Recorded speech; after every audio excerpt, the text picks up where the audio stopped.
यशोमती मैया के नंद लाला। जिसके सामने माया जाल बुनने का प्रयास कर रहे हो, ये माया के स्वामी है। ये मायाधर विष्णु है ये। अच्छा, तो होते रहे। मैं तो इनकी हत्या करने आया हूँ और हत्या करके ही जाऊंगा। जाओ आप सखाओ को बचाओ, मैं इनका सामना कर लूंगा। पर कान्हा, अभी आप ही ने तो कहा था माया का स्वामी हूँ मैं।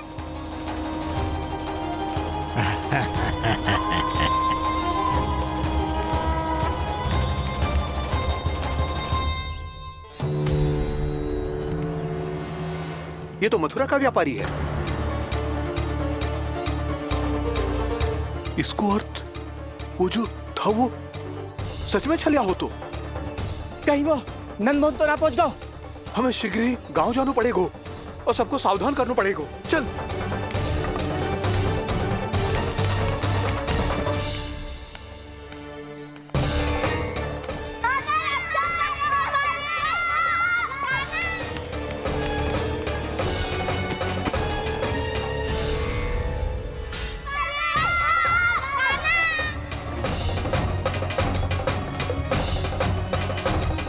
यदि तुम्हें लग रहा है कि मेरे छल के वार से बच गए हो, तो मुझसे भी बच जाओगे। ये तुम्हारी सबसे बड़ी भूल है कृष्ण।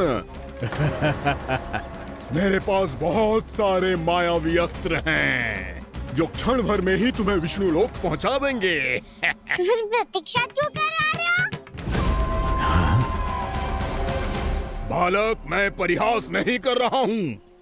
मुझे पता है, तभी तो कह रहा हूँ शीघ्र दिखाओ ना।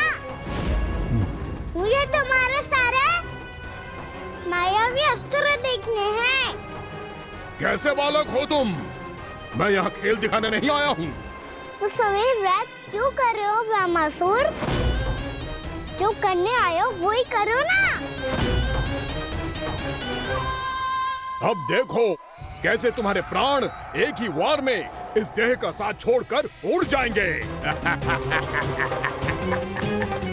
मेरी मायावी अग्नि तुम्हारे भोले भाले से इस मुख को जलाकर भस्म कर देगी।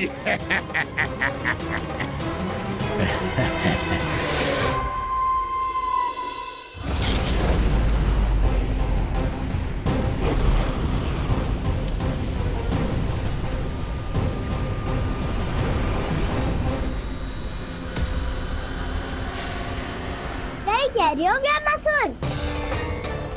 भोला भाला तो दिखता हूँ मैं। मैया भी यही कहती है।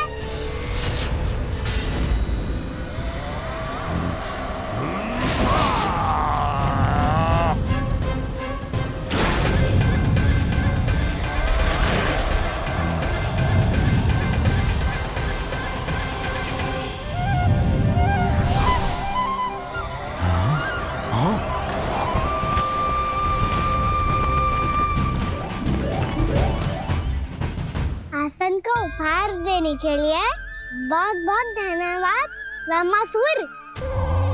बहुत समय से खड़े खड़े थक गया था मैं।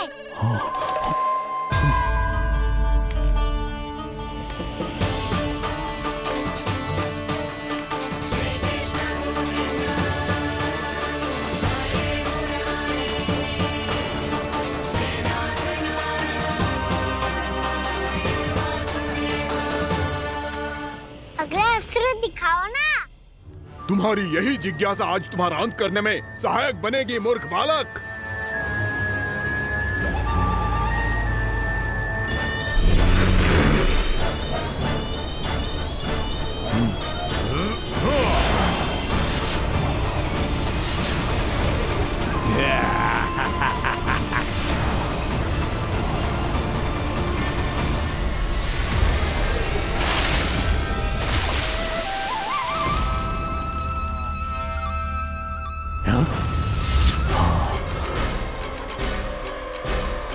अच्छा, पर प्रक्षालन करना चाहती थे तो पहले क्यों नहीं बताया?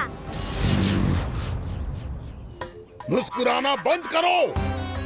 तुम्हारी ये हंसी मुझे कांटों की तरह चुभ रही है।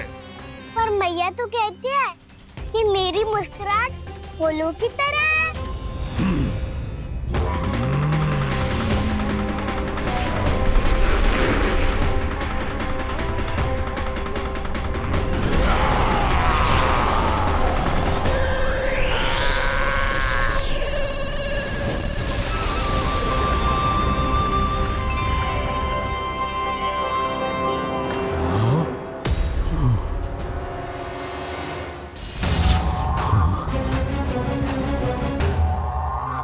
कहा था ना मेरी मुस्कुराहट बिल्कुल इन्हीं फूलों की तरह है।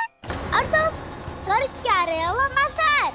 कभी आसन दे रहे हो, कभी पद प्रक्षालन कर रहे हो और अब फूल भी चढ़ा दिया है।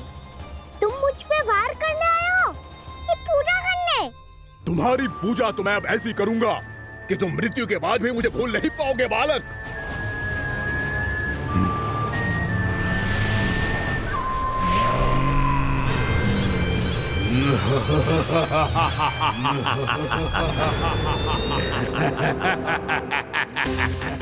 कान्हा, ये चट्टान तो मुझसे हिल ही ना रही।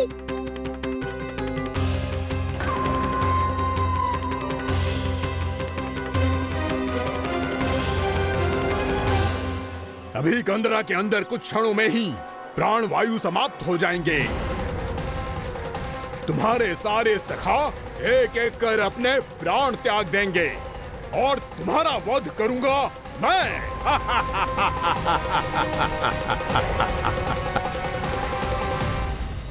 अरे सब जन बच के रहना।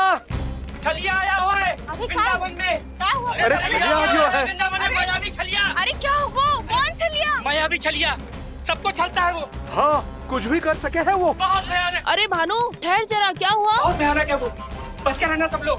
अरे भेष बदल ले तो है वो। हाँ। क्या होगा? छलिया है वो। अरे मेरी बात तो बताओ।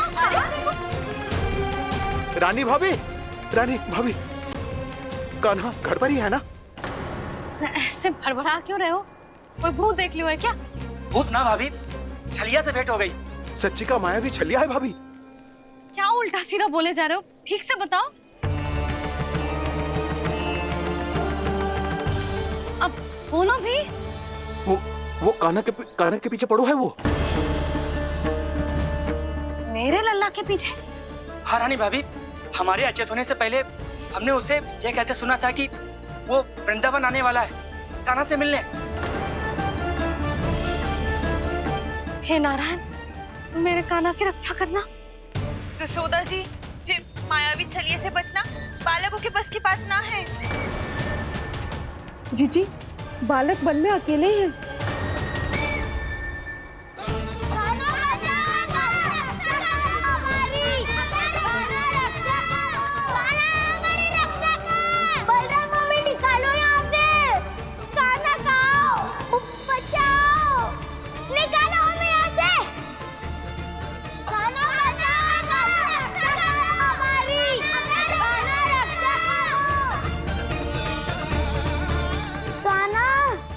चट्टान तो मुझसे हिल ही ना रही। यदि मैं माया का स्वामी हूँ तो आप भी बल के स्वामी हो। ताऊ, अपनी क्षमता, अपना सामर्थ्य स्मरण करो।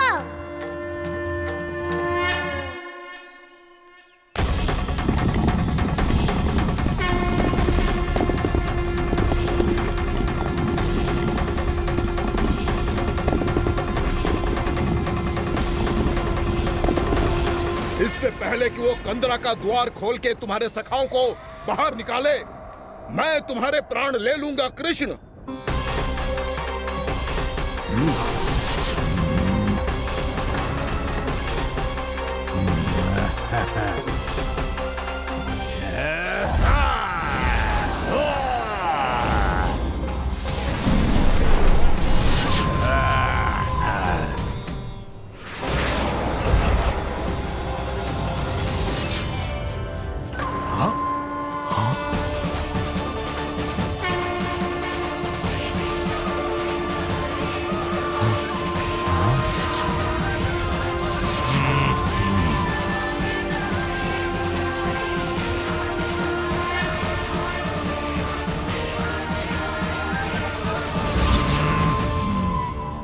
इतनी पूजा करोगे ब्रह्मासुर?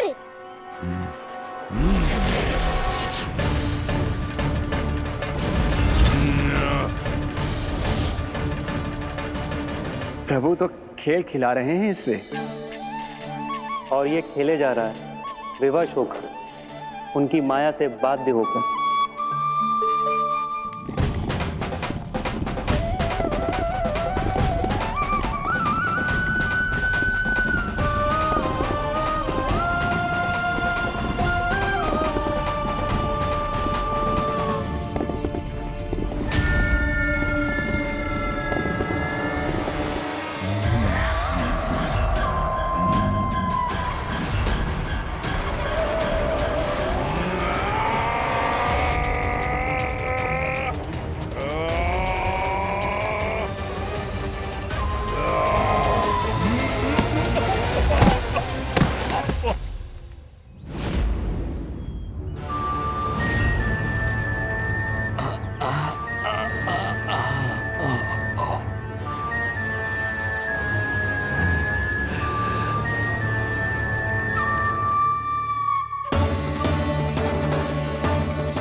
जो प्रभु के सामने माया करने आया था, वो स्वयं को ही माया में उलझा हुआ पा रहा है।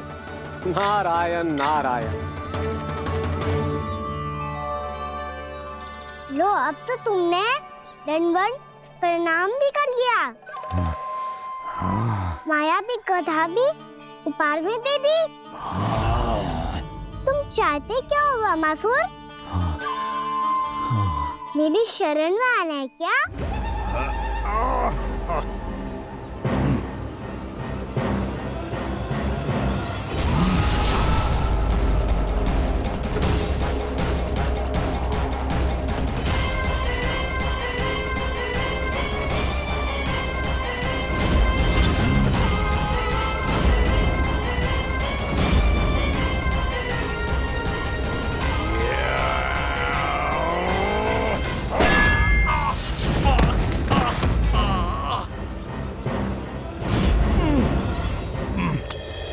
सोच विचार का समय ना है हमारे पास। अपने बालकों की रक्षा के लिए इसी क्षण में निकलना होगा। और वो छलिया किसी का भी रूप धारण कर सकते हो। सुलक्षणा तेरा, शांति तेरा या मेरा, किसी का भी रूप धारण करके हमें भ्रमित कर सकते हो। इसीलिए हमें सतर्क रहना होगा। समझ आई? चलो।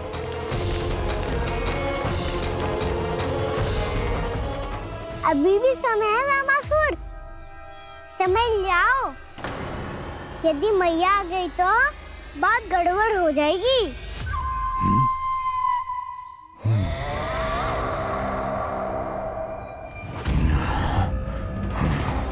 मुझसे दूध का कोई लाभ नहीं होगा। ब्रह्मासुर, स्मरण करो तुम कौन हो? मायासुर का पुत्र हूँ मैं, अपने स्वामी महाराज कंस का सेवक हूँ, और तुम्हारा हूँ मैं काल।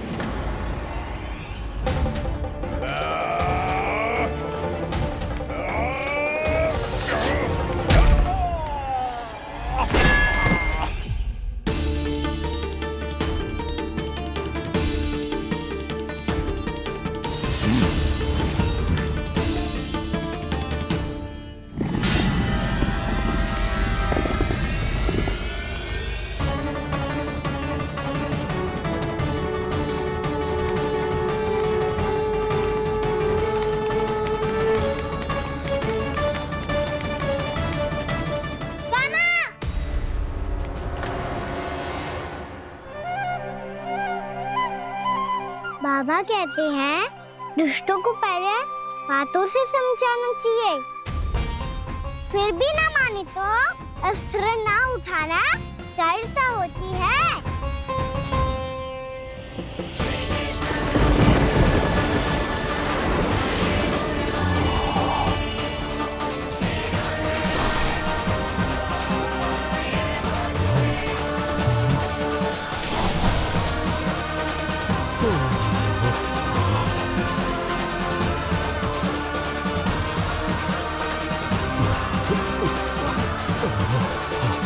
Oh.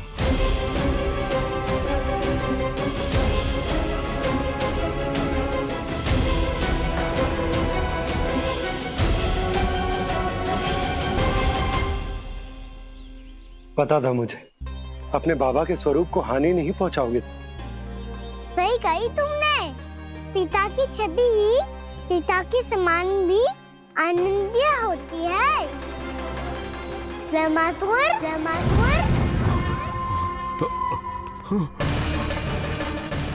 ये मैं अपने वास्तविक रूप में कैसे आ गया?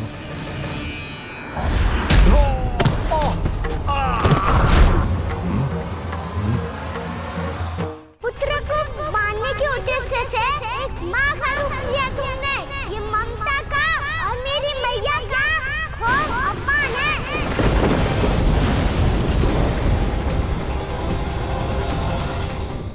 मेरे बाबा का स्वरूप नहीं लेना चाहिए था तुम्हें। मैया ने सिखाया है भूल को क्षमा किया जा सकता है, पर जानबूझ के किए गए अपराध के लिए दंड ही एकमात्र निकाल होता है।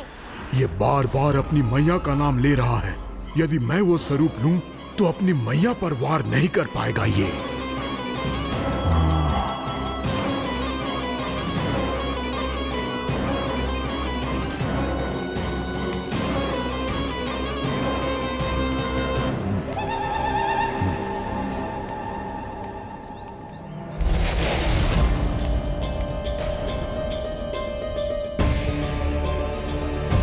लल्ला,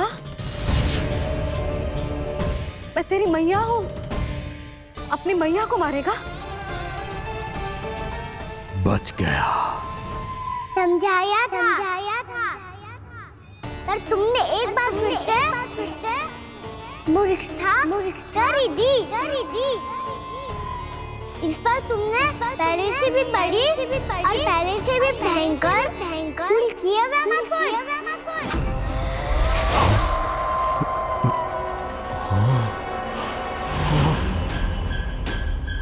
ये क्या हो रहा है मुझे? बार बार मेरा रूप क्यों बदल रहा है? ममता को समझे बिना अधिक समय तक मैया का स्वरूप हरण करके नहीं रख पाओगे ब्रह्मासुर।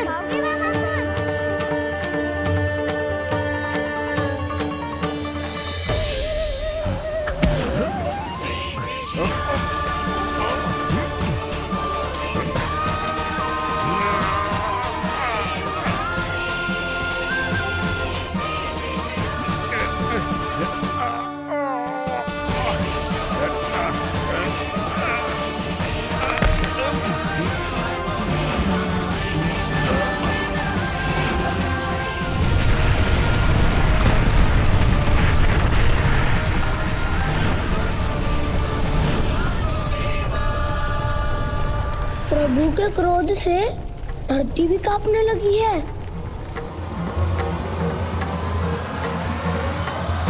पुत्र को मारने के उद्देश्य से एक माँ का रूप लिया तुमने। ये ममता का और मेरी मैया का घोर अपमान है।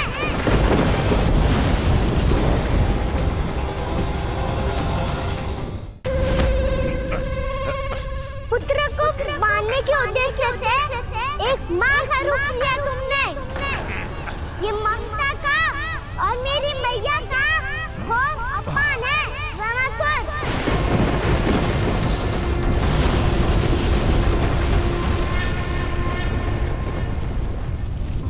इससे पहले इस असुर के कारण निर्दोष प्राणियों का कोई अहित हो, मुझे कुछ करना होगा। यदि मैं माया का स्वामी हूँ तो आप भी बल के स्वामी हो। दाऊ, अपनी क्षमता अपना सामर्थ्य स्मरण करो।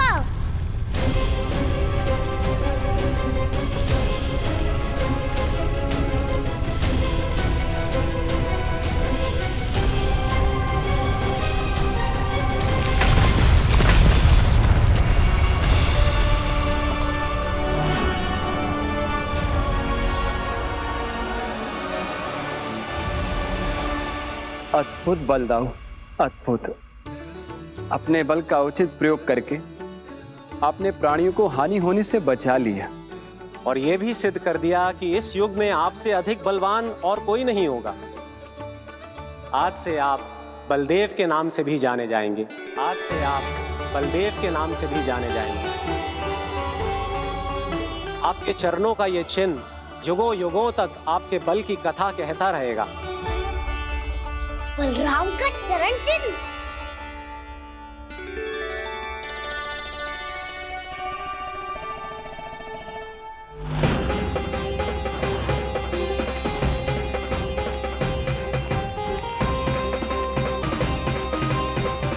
मेरी माया से आज तक कोई नहीं बच पाया है। एक बार मुझे छोड़कर देखो, फिर पता चलेगा कि मैं हूँ कौन। पहले ये तो देख लो कि मैं कौन हूँ।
कुछ वरन आया वो मसूर।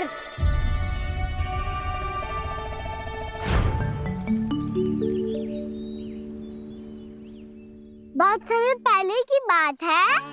बहुत बड़े भूमाकर राज करते थे तुम्हें मान राजा भीमम के नाम से जाना जाता था।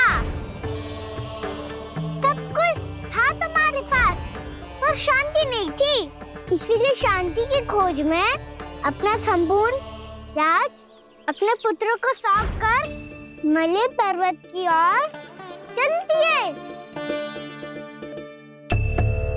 अनेक वर्षों की तपस्या के बाद तुम्हारे तप की कीर्ति चारों ओर फैलने लगी और फिर सच्चे तपस्वी की धूप में तुम्हारी ख्याति से प्रभावित होकर महर्षि उलट तुमसे भेंट करने आए।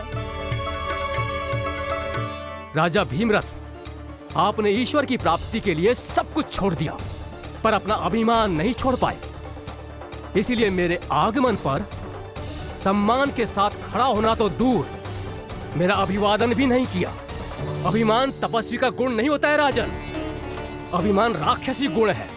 इसलिए मैं आपको श्राप देता हूँ कि आप अगले जन्म में एक राक्षस के रूप में जन्म लेंगे, एक राक्षस के रूप में जन्म लेंगे। मुझे क्षमा कर दीजिए महर्षि, मैंने जानबूझकर आपका अपमान नहीं किया है। मैं तो यहाँ पर शांति की खोज में आया था। अपने भीतर के संसार में गहरे सोच विचार में डूबा हुआ था मैं।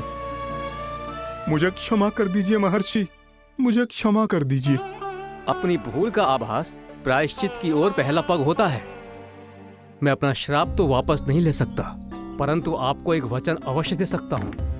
जब भी प्रभु नारायण का अवतार होगा, आपको उचित समय पे वो वरदान देंगे जिसकी आप लंबे समय से प्रतीक्षा कर रहे हैं।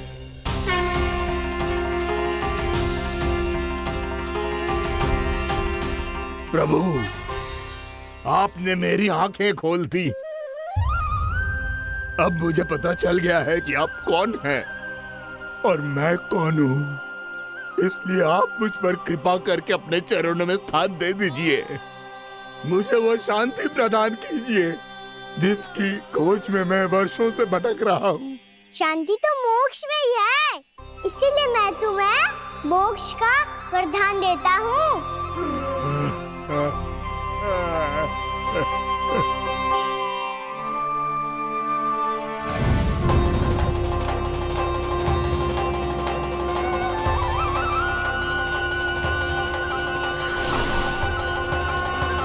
प्रभु की ये लीला सदैव स्मरण रखी जाएगी।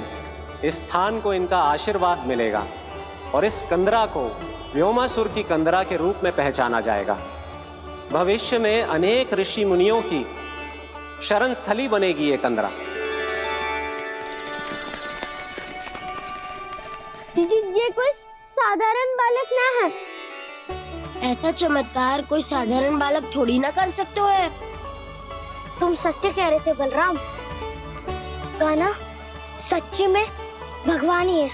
तभी तो सब देवता इसे बसाने और इसकी ओर से युद्ध करने आते हैं। तुम सब ऐसे आंखें फाड़ के क्यों देख रहे हो मुझे?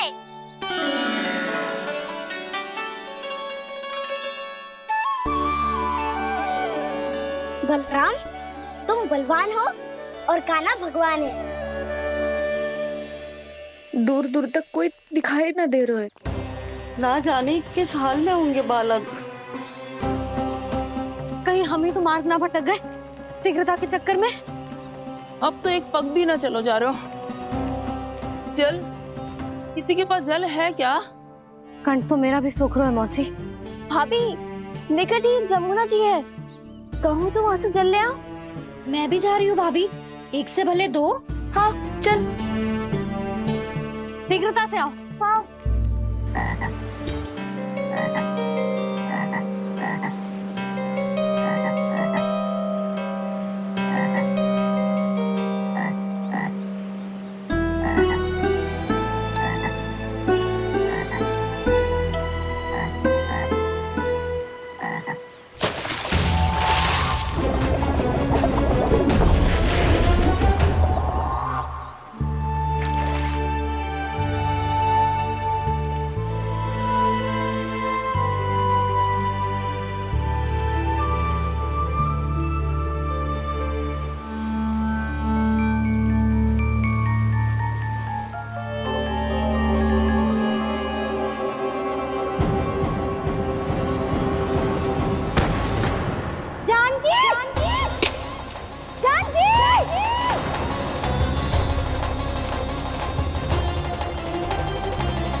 जानकी, जानकी,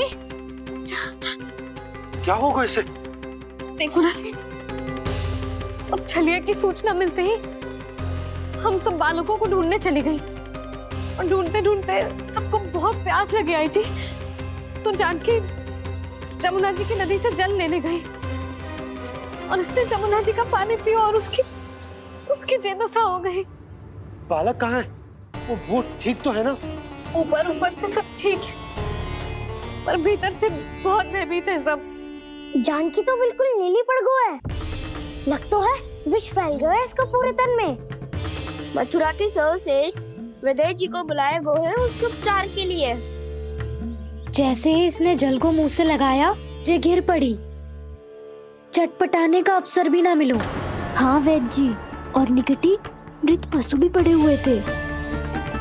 हाँ, मैंने भी अस्थियां देखी थी। इसका तो यही अर्थ हो सकता है कि समस्या वहाँ के जल में ही हो। वैद्य जी, आप रोगी की नाड़ी पे ध्यान दो ना।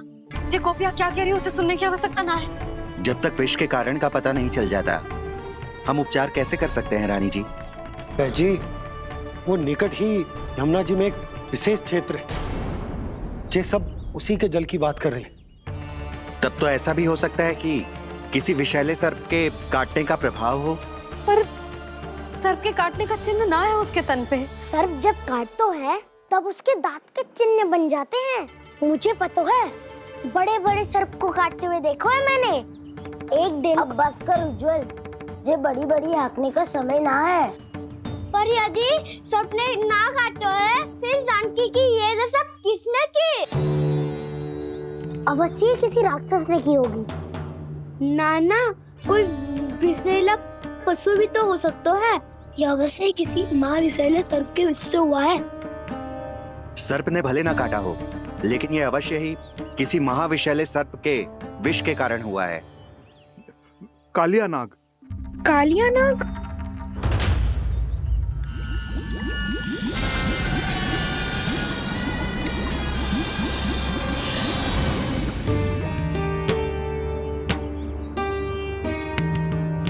संकेतों से तो ऐसा लगता है कि जानकी ने कालिया नाग के क्षेत्र के विशाल जल पी लियो है। कालिया नाग एक लोक सुरती है, कल्पना में गढ़ी हुई एक कथा, और कछु ना है। हमें जाके पता लगाना पड़ेगा। पर हमें वहां जाने से मना किया है ना बड़ों ने।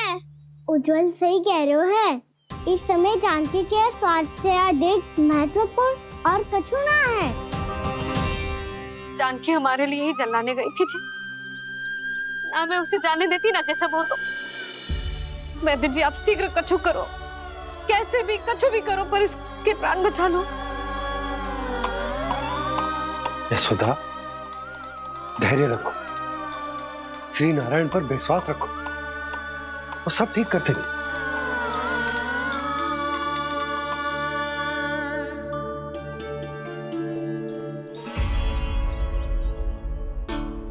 विष की काट की मेरे पास जितनी जड़ी बूटी थी मैंने सब अर्क बना के पिला दी, पर इसकी दशा में अभी तक कोई सुधार नहीं दिख रहा है।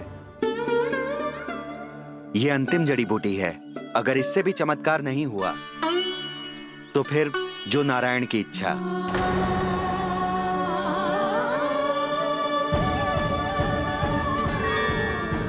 पर कोई तो उपाय होगा जानकी को बचाने का। कान्हा, यदि तुझे किसी औषधि के बारे में पता है हमें बता दे, हम जाके ले आएंगे।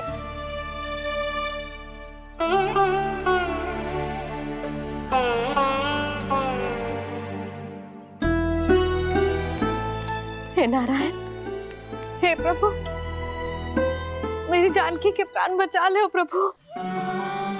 क्या तो मैं अपने आप को कभी क्षमा न कर पाऊंगी। ये सारी मेरे ही कारण बनाई थी। उसकी रक्षा करो प्रभु, मेरी पुकार सुनो। कान्हा, तूने हमें बत्तासुर से बचाया था ना, और बकासुर से भी तो, और छलिया से भी तो तूने ही बचाया था ना हमें।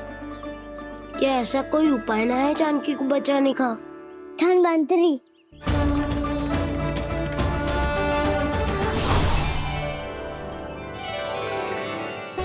मैं आ गया हूं प्रभु, चिंता मत कीजिए, आपके आदेश का पालन अवश्य होगा। यशोदा मैया,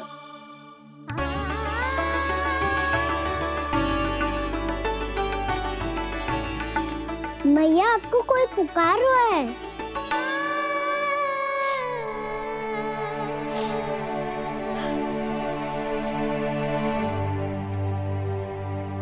चिंता मत करो मैया, अब धनवंतरी जी आ गए हैं, वो सब संभाल लेंगे।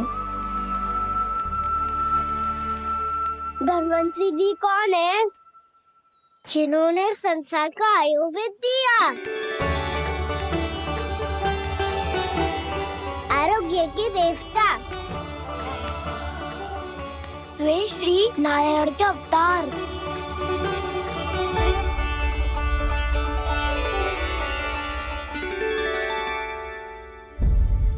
मुझे पता चला है कि आपको वेद की आवश्यकता है। हाँ हाँ, भीतर आइए। आइए आइए वैद्य जी, जी रही। मथुरा का सर्वश्रेष्ठ वैद्य अर्थात मैं यहां आ चुका हूं और रोगी को जितनी औषधि की आवश्यकता थी सब दे चुका हूं।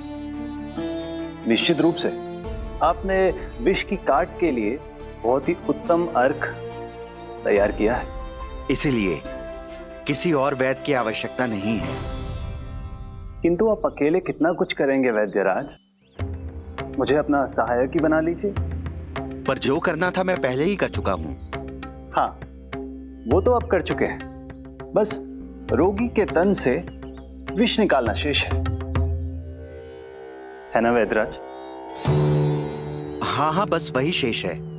इनके रक्त को विष रहित करने में मैं आपकी सहायता करूंगा। पहले ये संजीवनी मानी जाने वाली इन लाल फूलों की बूटी को भी घिसना है ना?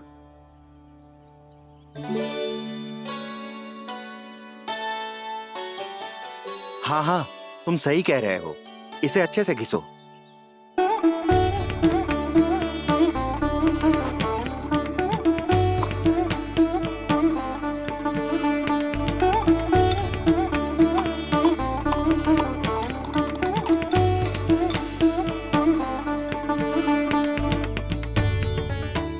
और ये नीले फूलों को भी तो मिलाना है ना?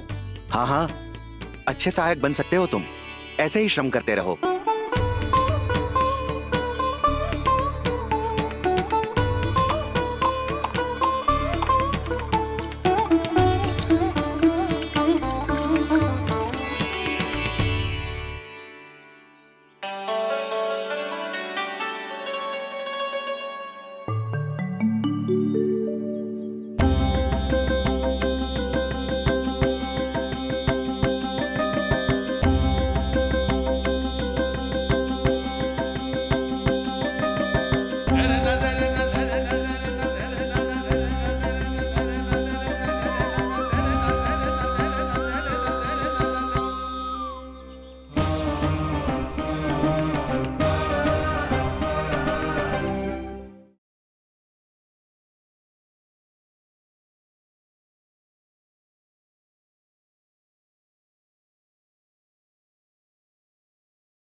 प्रभु, अब मुझे जाने की आज्ञा दीजिए। जब से कान्हा का जन्म हुआ है ना, तब से हम पे कोई भी संकट आती है ना, तो अचानक से कोई अपरिचित हमारी सहायता करने आ जाता है। बाबा संभालो।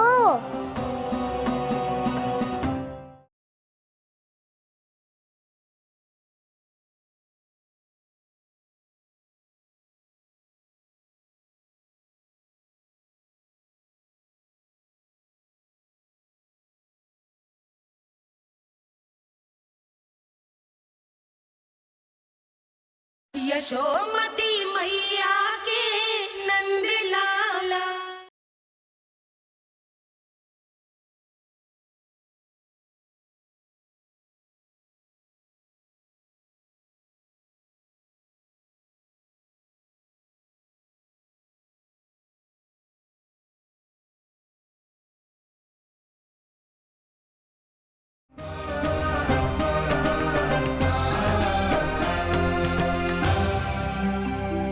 जानकी स्वस्थ तो हो जाएगी ना धन्वंतरी जी?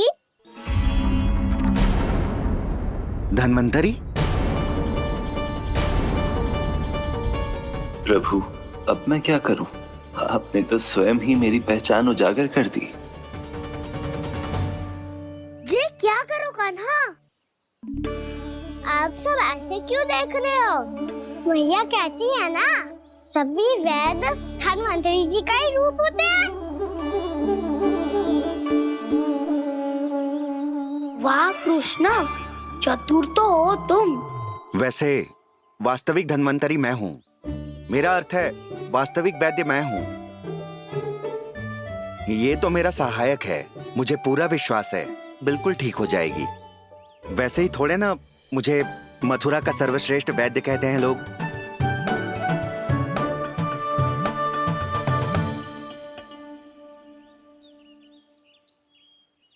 जसोदा भाभी। जसोदा जी, जानकी को चेतना आ गई। जानकी, जानकी, जानकी, तू ठीक है ना? क्षमा करना भाभी, मैं आपके लिए जल ना ला पाई। बस बहुत भूख लगी है। मैं अभी कछु लाती हूँ। जानकी माखन खाओगी?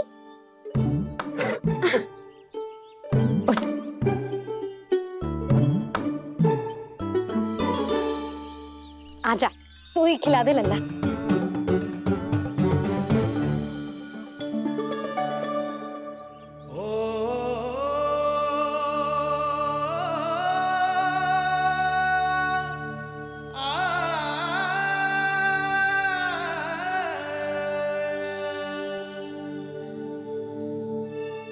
तुम सब मेरे लल्ला को माखन चोर कहती हो ना, आज देखो अपना ही माखन जानकी को खिला रहे है।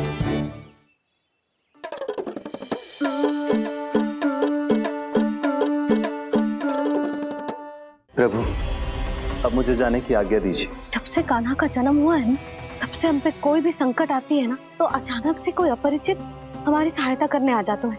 बाबा संभालो, थोड़ा और विश्राम कर लो। सदैव तुम हम सबकी सेवा करती हो, आज मैं तुम्हारी सेवा करूंगा। जानकी की जिद तब हुई जब जय यशोदा काकी की सेवा कर रही थी, और अब देखो स्वयं भगवान ही इसकी सेवा कर रहे हैं। जानते हो इससे क्या सिद्ध होता है? जो भी यशोदा मैया की पूजा करेगा, अर्थात अपने माता पिता की सेवा करेगा, उनके साथ सम्मान से व्यवहार करेगा, ईश्वर स्वयं उसका ध्यान रखेंगे। कभी धन्वंतरी के रूप में तो कभी स्वयं कान्हा के रूप में। भक्त और भगवान का देखो कैसा ये अनुराग, स्वयं करे सेवा प्रभु, अद्भुत गोपी का भाग्य। प्रभु इन सब पृथ्वीवासियों से कितना घुल मिल गए हैं। ना तो ये प्रभु को भगवान मानते हैं और ना ही प्रभु अपने आप को इनसे सर्वश्रेष्ठ समझते हैं। अपने आचरण से ये सिद्ध कर रहे हैं कि ये सभी में हैं और सभी इनका ही अंश है।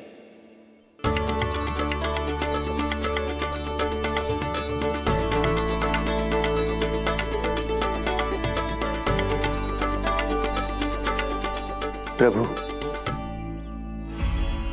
अब मुझे जाने की आज्ञा दीजिए।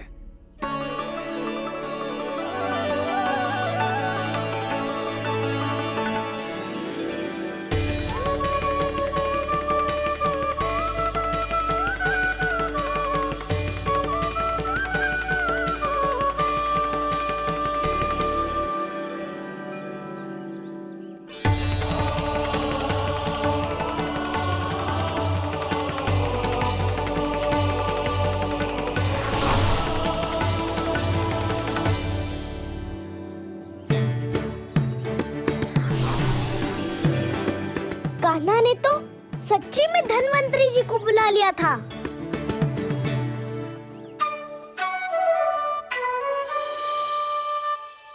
जब से कान्हा का जन्म हुआ है ना, मैं तब से देख रही हूँ, तब से हम पे कोई भी संकट आती है ना, तो अचानक से कोई अपरिचित हमारी सहायता करने आ जाता है, और जाते समय कान्हा की आज्ञा लेके जाते है, और कभी कभी तो इसे प्रभु बोल के जाते है। बाबा संभालो,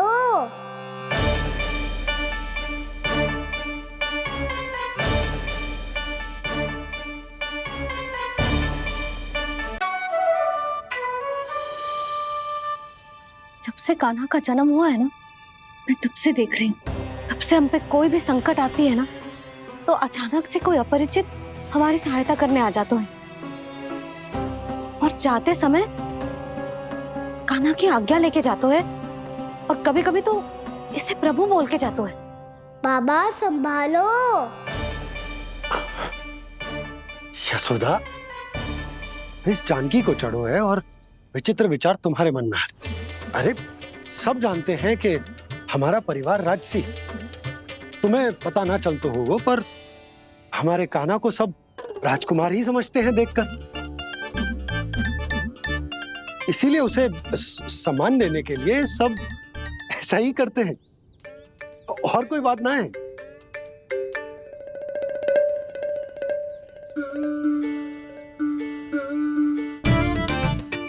अब जे मेरे लल्ला को ऐसे क्यों घूर रहे हैं? बुरी दृष्टि लगाएंगे क्या? वैद्यराज जी, आपके सहायक तो गए, अब आप यहाँ क्यों? वो क्या है ना, मैं अपने रोगी का निरीक्षण करके पूरी तरह से संतुष्ट होकर ही जाता हूँ।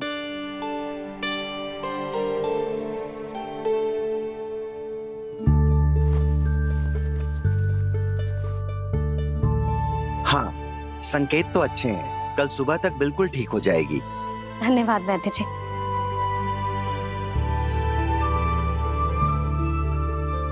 बस तो फिर हम कल पकड़न पकड़ाई खेलेंगे जानकी।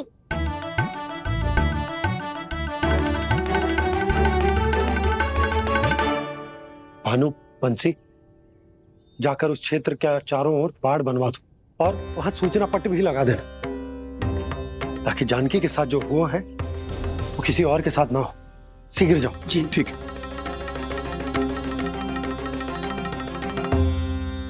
बाड़ और सूचना पट लगवाने से समस्या का समाधान नहीं होगा बाबा। निर्दोष पशु सूचना पट देखकर भी कुछ समझ नहीं पाएंगे।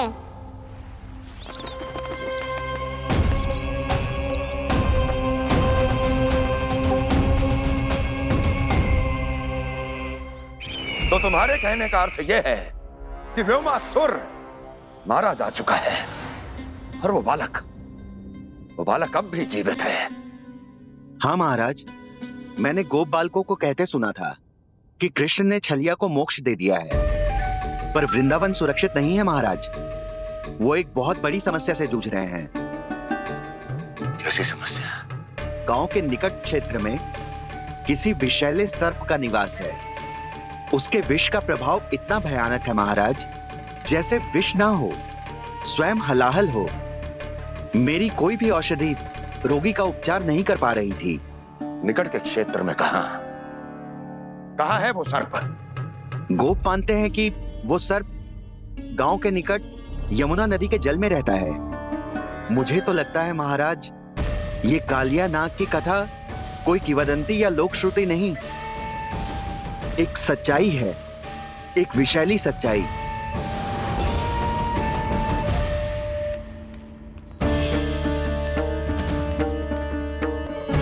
कालिया का सामना करने का समय आ गया है, पर उससे पहले मुझे बुलाना होगा उन्हें।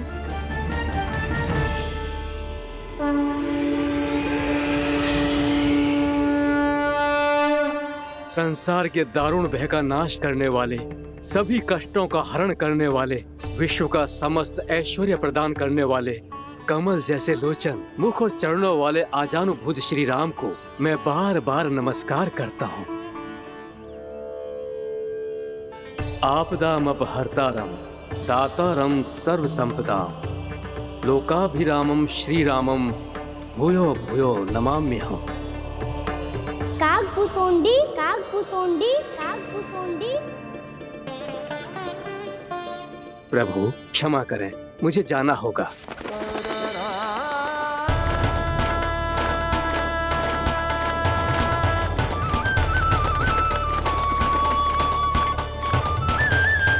प्रणाम प्रभु। अनेक बार मैं आपके दर्शनों के लिए आया प्रभु। कभी नंद भवन के झरोखों से आपके दर्शन करके चला जाता था, तो कभी दूर किसी वृक्ष की आड़ से आपको निहार लिया करता था। आज आपने स्वयं मुझे बुलाकर धन्य कर दिया प्रभु।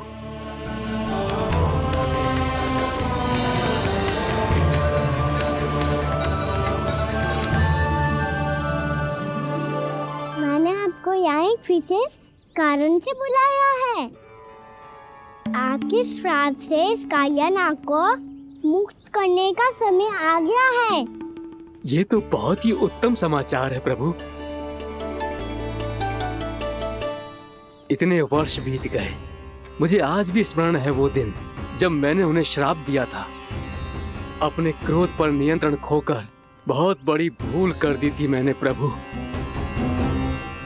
बीती हुई घटनाओं पर दुखी होके कोई लाभ नहीं है। हमें भविष्य की ओर देखना होगा।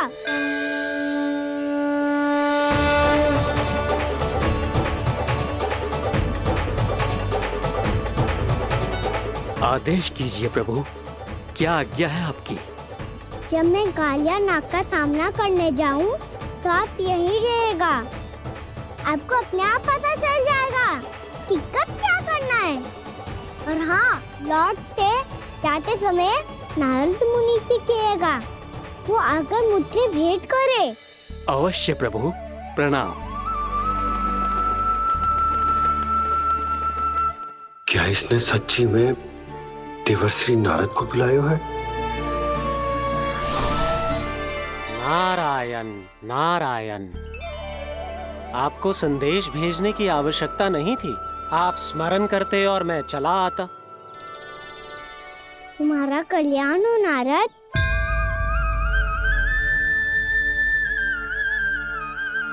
मैंने तुम्हें एक विशेष कार्य के लिए बुलाया है। आज्ञा दीजिए प्रभु। तुम्हें एक बार फिर कंस से भेंट करनी होगी। विचार कीजिए महाराज। क्या आप बिना किसी शंका के कह सकते हैं कि कौन सी पंखुड़ी पहली है और कौन सी 8वीं? उस दुष्ट से भेंट करना स्वयं कीचड़ में उतरने के समान है प्रभु। कमल पुष्प प्राप्त करना हो तो कीचड़ में उतरना पड़ता है नारद। आपका आदेश तो मैं स्वप्न में भी नहीं टाल सकता प्रभु। कंस कालियानाग के बारे में जान गया है, पर वो उसका सामना करने का साहस नहीं कर पाएगा। मैं आतुर हूँ प्राप्ति, मूर्ख नहीं। मेरी बुद्धि फिर नहीं गई है। मैं स्वयं उस कालिया जैसे महाविषैले सर्प के सामने खड़ा हो जाऊं और अपने ही काल को आमंत्रित कर लूं। तो फिर अपने लाभ के लिए उसका प्रयोग करने का कोई और उपाय सोचिए स्वामी। कुछ ऐसा कीजिए कि यमुना नदी का पूरा जल विषैला हो जाए और वृंदावन वासी उसका उपयोग करे, और आपका काल कहलाने वाला वो बालक स्वयं काल के गाल में चला जाए। उत्तम उत्तम सुझाव है प्राप्ति। अब मुझे उस कालिया तक पहुंचने का मार्ग ढूंढना होगा। उसको विवश करने का कोई उपाय ढूंढना होगा, क्योंकि व्यक्तिगत रूप से उससे भेंट करना असंभव है। असंभव। आप सही कह रहे हैं प्रभु। कंस में उतना सामर्थ्य नहीं कि वो कालिया नाग का सामना स्वयं कर सके। वैसे तो कालिया गरुड़ देव का भी सम्मान नहीं करता, तो फिर वो कंस का सम्मान क्यों करेगा भला? नहीं करेगा, पर कंस तुम्हारा सम्मान अवश्य करेगा नारद। तुम्हारी बातें भी सुनेगा और मानेगा भी। ये मेरी योजना का बहुत ही महत्वपूर्ण भाग है। तुम कंस के पास जाओ और कहो कि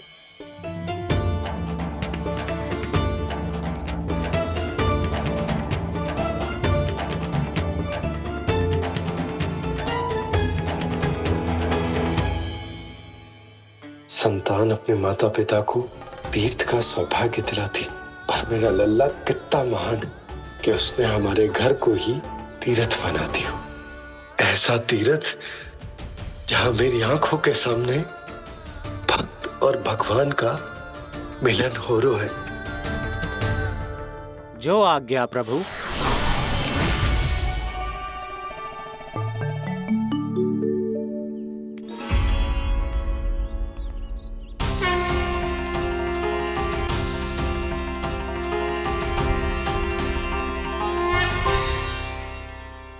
बाबा। कान्हा, ये सब क्या चल रहा है? पहले काक भुसुंडी जी और फिर जे नारद जी। क्या योजना बना रहे हो तुम? कान्हा, बता ना लल्ला, क्या सोच रहे तू? कान्हा देख, अगर तुझे अपने बाबा को ना बताना हो ना, अपने भक्त को बता दे। क्या सोच रहे हो लल्ला? क्या करने वाले हो आप?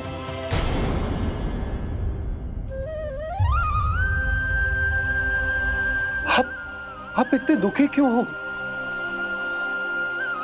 कान्हा, कान्हा, क्या होगा? क्योंकि मुझे आभास हो गया है बाबा, समय आने वाला है। कौन सा समय आने वाला है लल्ला?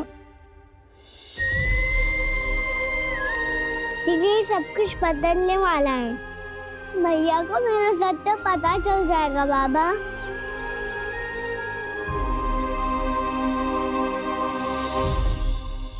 पर लल्ला, इसका काक भुसुंडी और कालिया नाग से क्या संबंध है? ऐसा क्या हुआ था और क्या होने वाला है?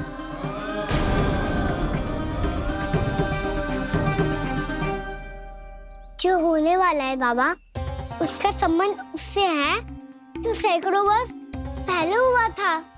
महर्षि भृगु के एक वंशज थे वेद शिरोमुनि, जो विंध्याचल की पहाड़ियों में साधना कर रहे थे।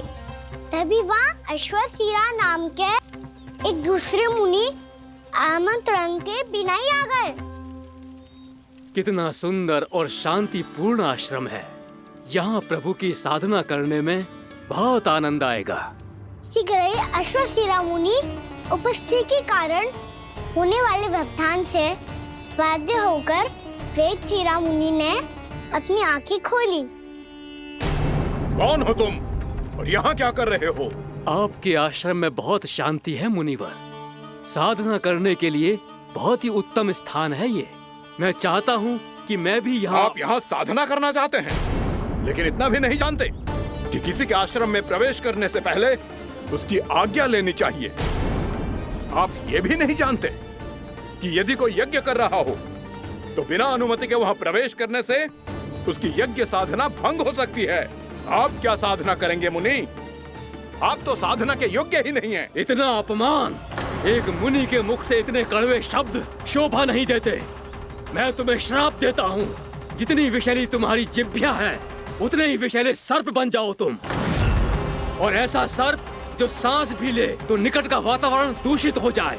तुम्हारे इस दुस्साहस के लिए मैं तुम्हें श्राप देता हूँ कि तुम अभी इसी क्षण कौवा बन जाओ, और ऐसा कौवा जो कांव कांव करके अनर्गल प्रलाप करता रहे।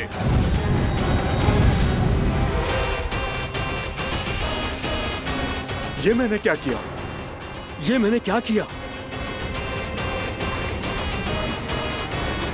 क्रोध के कारण दोनों ने एक दूसरे को श्राप दे दिया। पर दोनों ही मेरे भक्त थे, और भगवान होकर मैं अपने भक्तों को इतनी कठिनाई में कैसे देख सकता था।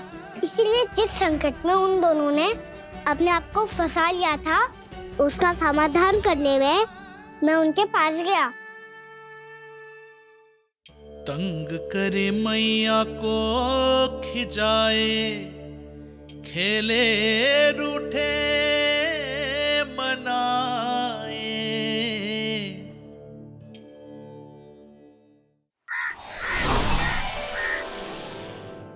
देखिए ना प्रभु, ये क्या हो गया हमसे? हमारी रक्षा कीजिए प्रभु, मार्ग दिखाइए हमें। क्रोध पर नियंत्रण ना होने के कारण आप दोनों ने एक दूसरे को बहुत ही भीषण संकट में डाल दिया है। अब दोनों ही तपस्वी, तप के बल से दिए गए आपके श्राप को लौटाना भी संभव नहीं है। प्रभु कोई तो उपाय होगा, हम आपके शरण में हैं प्रभु। अपराध तो हमसे हुआ है प्रभु, पर अब आपसे ही आशा है। कुछ ऐसा कीजिए भक्त वत्सल, जिससे हम दोनों के श्राप का प्रभाव कुछ कम हो जाए। आप दोनों ही मेरे भक्त हैं, इसलिए आपकी पीड़ा का निवारण करने का एक उपाय है मेरे पास। वेद शिरोमुनि, जब आप कालिया नाग बनेंगे तो आपको मेरे चरणों को अपने शीश पर धारण करने का सौभाग्य मिलेगा। और अश्व शिरोमुनि, आप काग योनि होने के बाद भी आप श्रेष्ठतम ज्ञान और सर्वाधिक यौगिक सिद्धियों के स्वामी होंगे और प्रवचन दिया करेंगे। इसके बाद अश्वशिरा मुनि काक भुसुंडी बन गए, जिन्होंने आगे चलकर स्वयं गरुड़ देव को रामायण सुनाई। और मुनि वेदशिरा महर्षि कश्यप और देवी कत्रियों के पुत्र कालिया नाग बनकर जल में। और अब वही कालिया नाग जमुना जी में, जिनके कारण जानकी के प्राण लगभग चले ही गए थे। अब कालिया नाग को उचित स्थान पर भेजने का समय आ गया है बाबा। पर ये तो अच्छी बात है कान, वेदशिरा मुनि को दिया हुआ तुम्हारा वचन भी पूरा हो जाएगा, जमुना जी की शुद्धि भी हो जाएगी। इस सब के बाद भी तुम तुम दुखी क्यों हो? क्योंकि इसके बाद मैया के सामने मेरा रहस्य खुल जाएगा बाबा। उन्हें पता चल जाएगा कि उनका बालक कोई साधारण बालक ना है। भविष्य में जो होने वाला है उसे सबके सामने घटने से रोकना मेरे लिए भी संभव ना होगा। मैया को सब पता चल जाएगा। क्या पता चल जाएगा रे मुझे?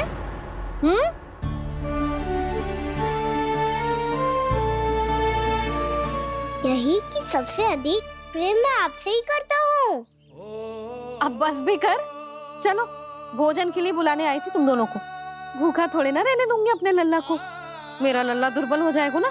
आप खिलाओगे तो ही खाऊंगा। हाँ ठीक है, मैं ही खिलाऊंगी। अब चल, आओ जी, चल।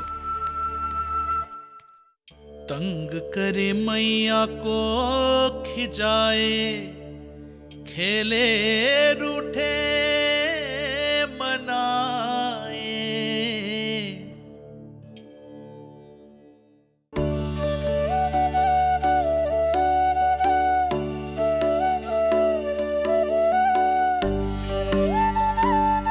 मैया खेलो ना मेरे साथ।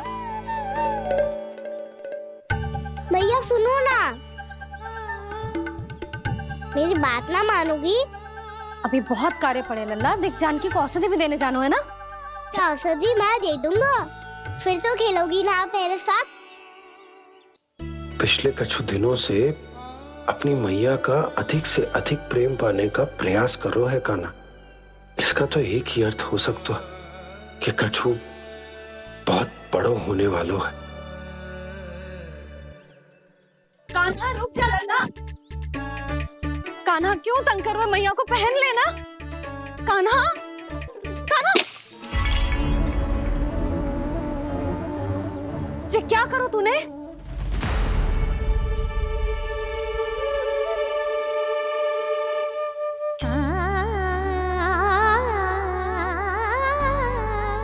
अच्छा ठीक है, अब मुंह लटकाने की आवश्यकता ना है। ये ले।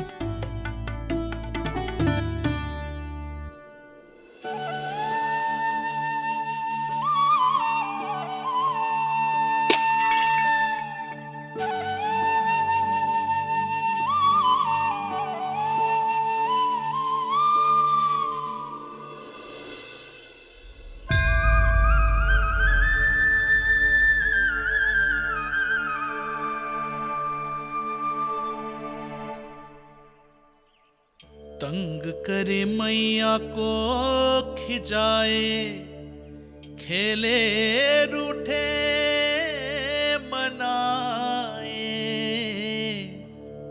लीला अनोखी करके शरारत, कान्हा दंड भी पाए।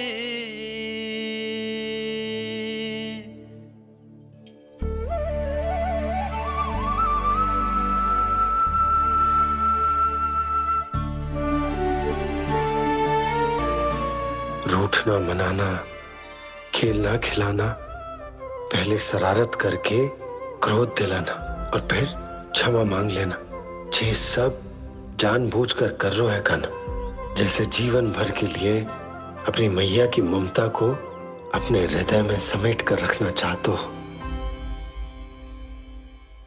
कैसे कैसे करूं उस कालिया से मित्रता, कैसे करूं उसका उपयोग?